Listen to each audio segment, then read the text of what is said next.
Thanks, Mariusz. Thanks for the warm introduction.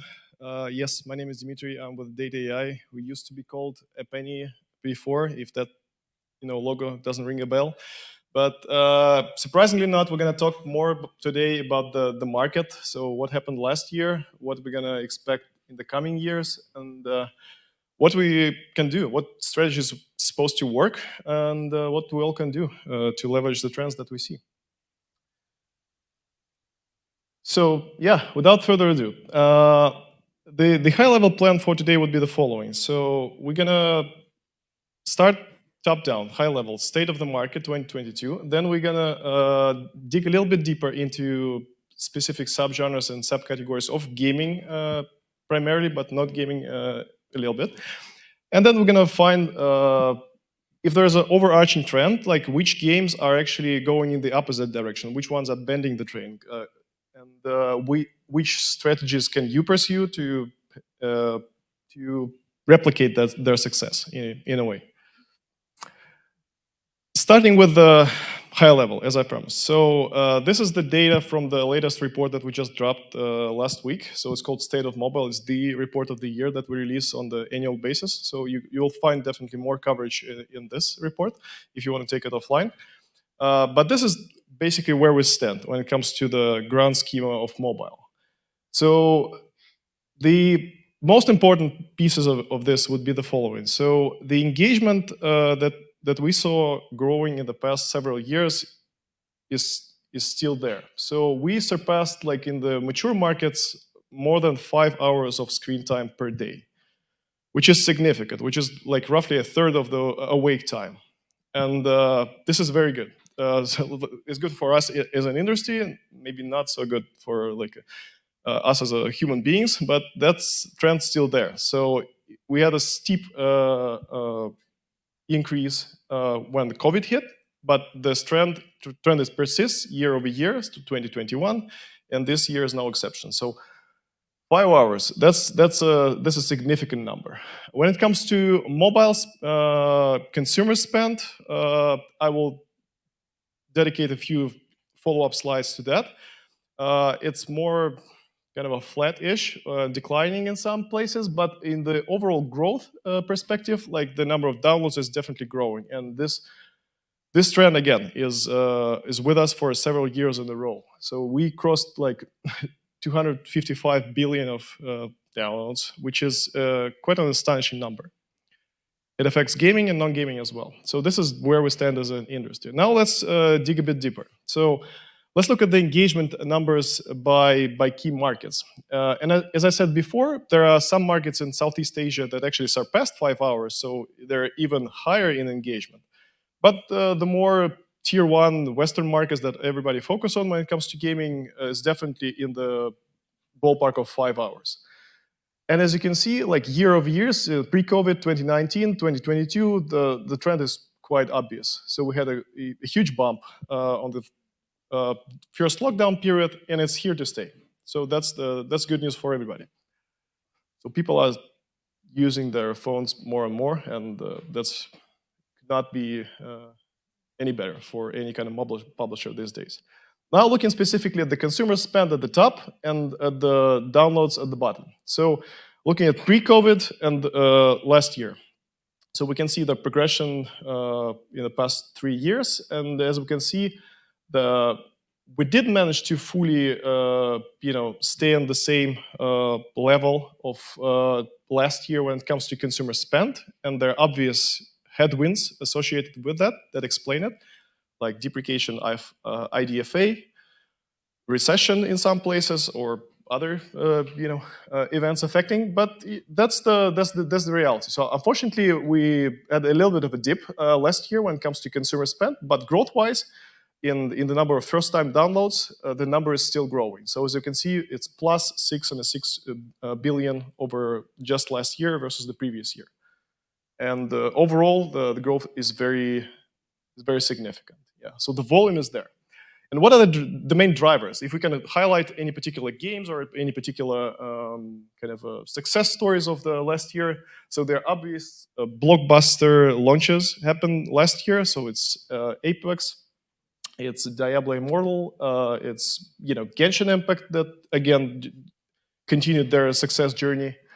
There are some significant kind of a hybrid casual or hyper casual titles that again accelerated the growth, like Draw One Part, Merchant Fight, or Stumble Guys, which is more of a kind of a mid-core game, really, and then the Wordle. So these are, I would say, the blockbusters of the last year. This is what caught the most of attention.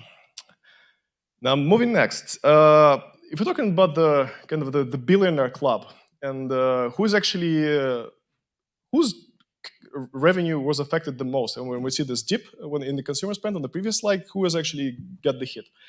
And our conclusion is the following: so disproportionately, this affected the top titles. So those who were earning before like more than $1 billion per year get the cut the most. So that like disproportionately affected those guys as well.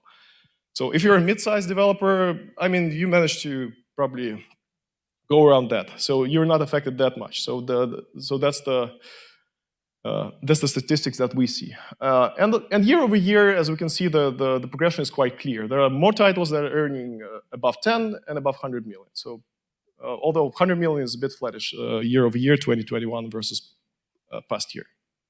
Okay. So moving up next. Previous revenue was in-app purchase revenue. So when we talk revenue, we mean in-app purchase revenue. But what about the ad revenue? Because everybody is turning into ad revenue as a hybrid monetization. They're trying to explore things, how to recover maybe part of the loss from the in-app. And this is where the recovery comes from. And we're bullish on the ad spend.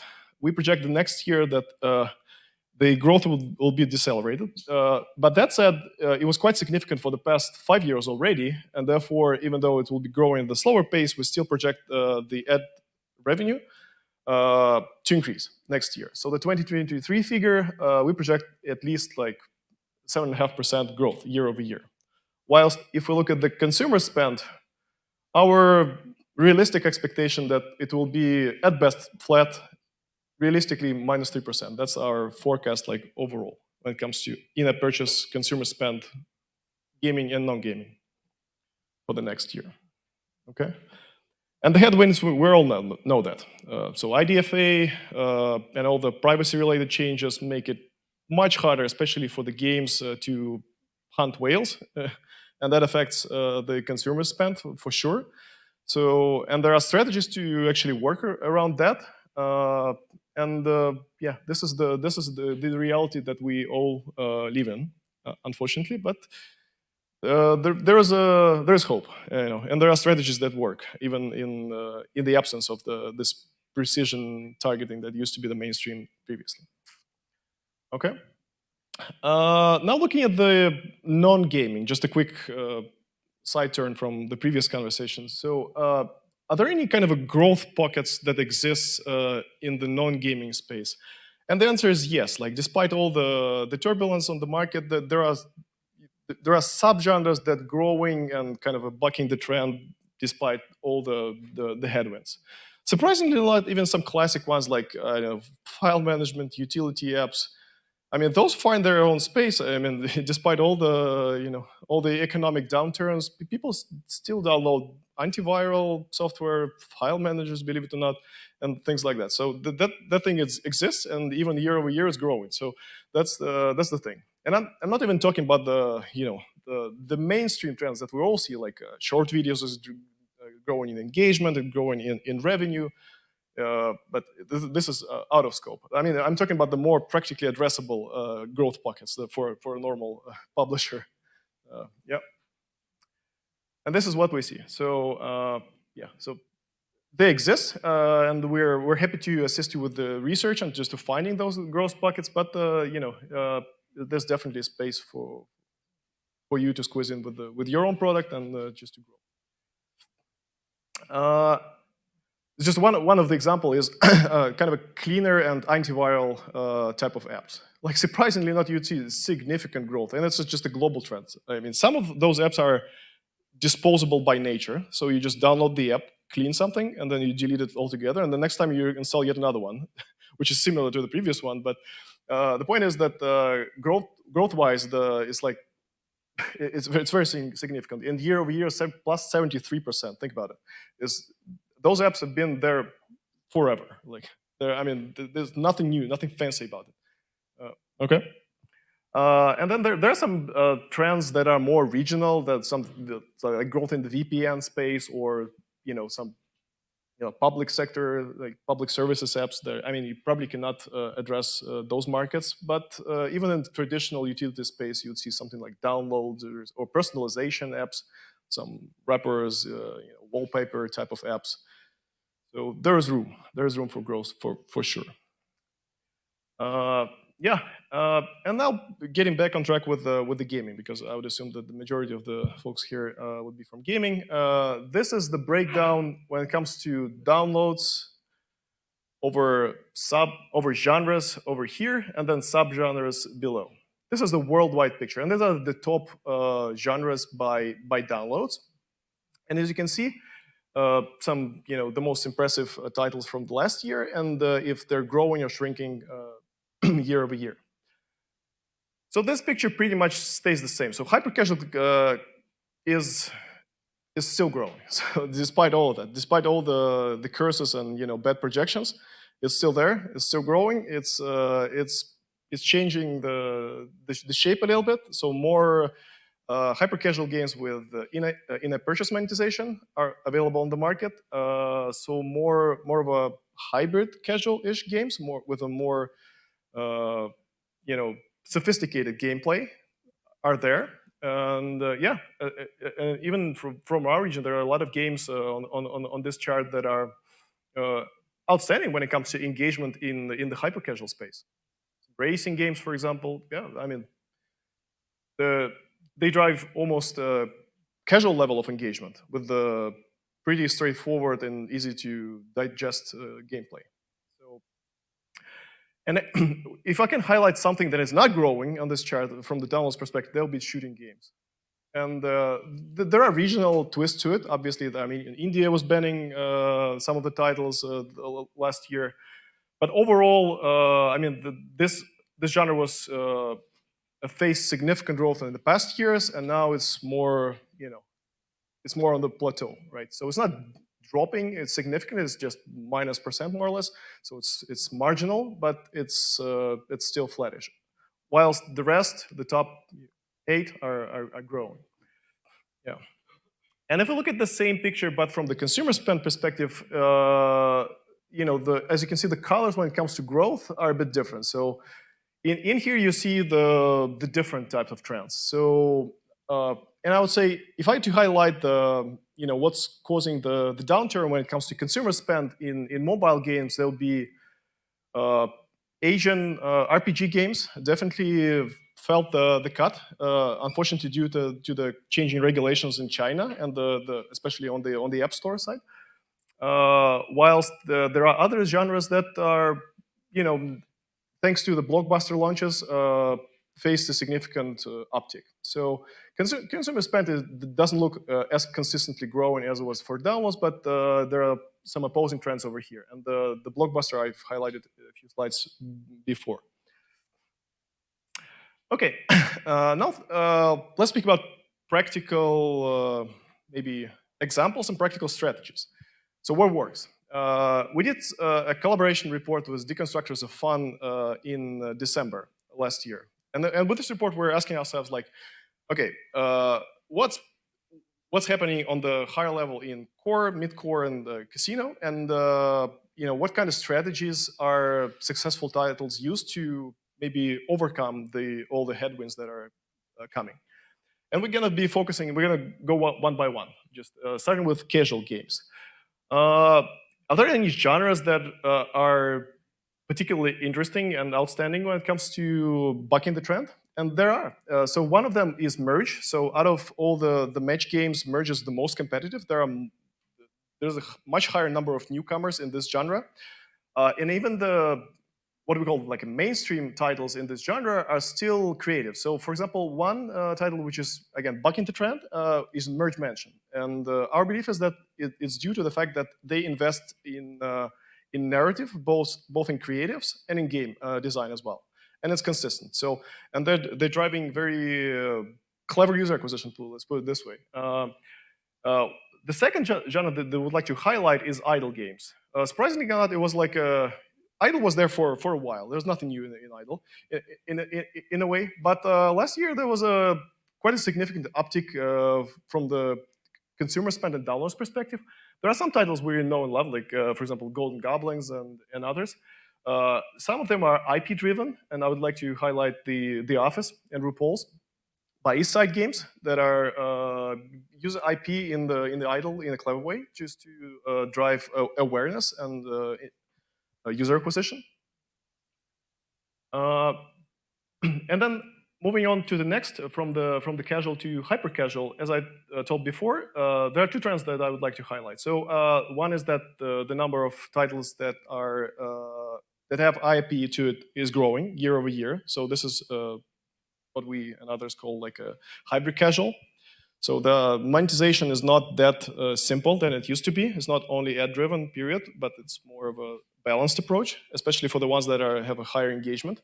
You would like to monetize it in a more clever way, and then yeah. So that's the main trend that we observe in the hyper casual space, and Google Play is downloads on the Google Play is obviously growing at the disproportionately higher pace than it is for the iOS.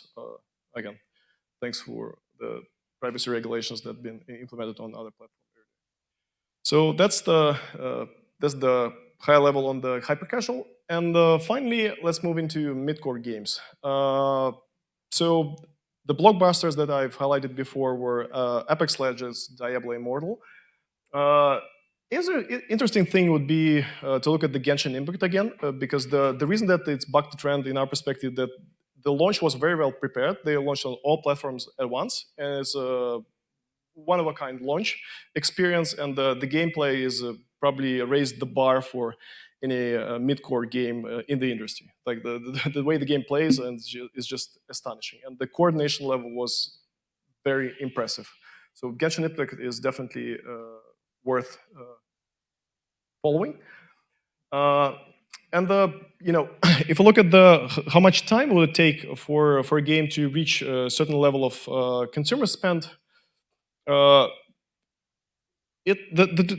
trend is a bit different. Like takes for example one of the again interesting titles from last year, Survivor.io.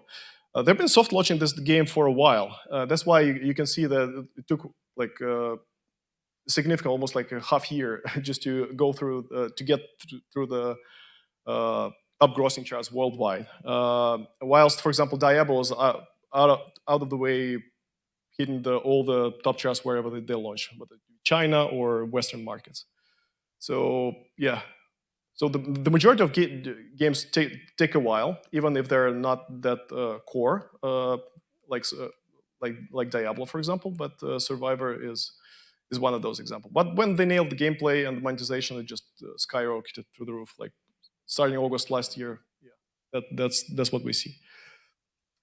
And then finally, Casino, which is curious to look at because Casino was one of the main beneficiary of the COVID restrictions, and the social casino was on the rise because like a physical casino was locked down, and people actually starting to seek some alternatives with the kind of familiar-ish gameplay without real money, obviously.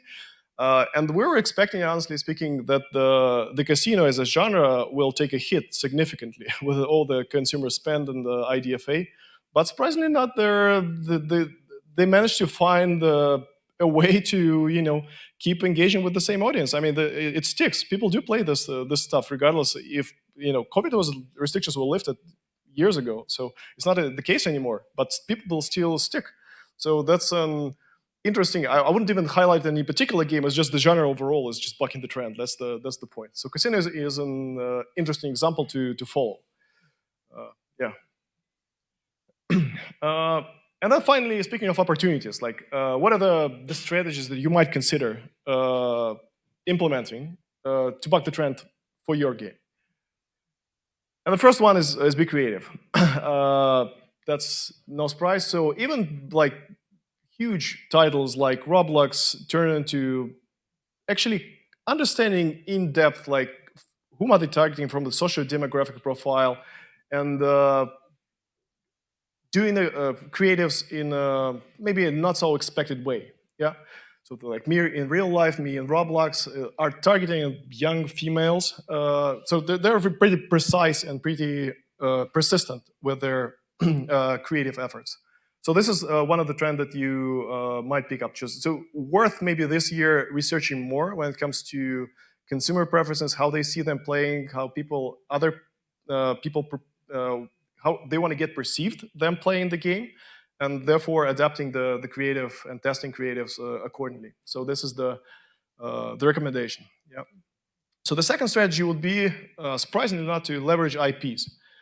And the reason the IPs are getting more attention these days is that with all the privacy-related headwinds, getting something familiar and notable is a strategy to build a brand, right?